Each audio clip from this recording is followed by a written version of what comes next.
جی السلام علیکم۔ آج کی حدیث روزے کے بارے میں یہ بخاری مسلم کی متفق علیہ حدیث ہے۔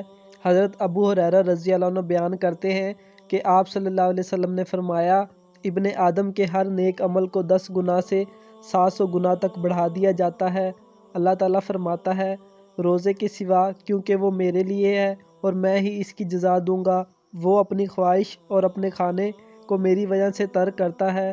روزے دار کے لیے 2 خوشیاں ہیں، ایک فرحت و خوشی تو اس کے افطار کے وقت ہے، جبکہ ایک خوشی اپنے رب سے ملاقات کے وقت ہے، اور روزے دار کے منہ کی بو اللہ کے ہاں کستوری کی خوشبو سے بھی زیادہ بہتر ہے۔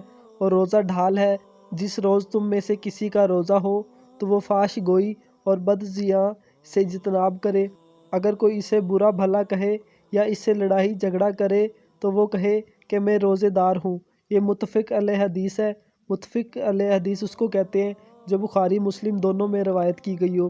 یہ روزے کے بارے میں یہ حدیث تھی، اس میں جو نیک عمل ہے اس کو 10 گنا سے 700 گنا تک بڑھا دیا جاتا ہے، اور اس میں روزے دار کی خوشی کا ذکر کیا گیا ہے۔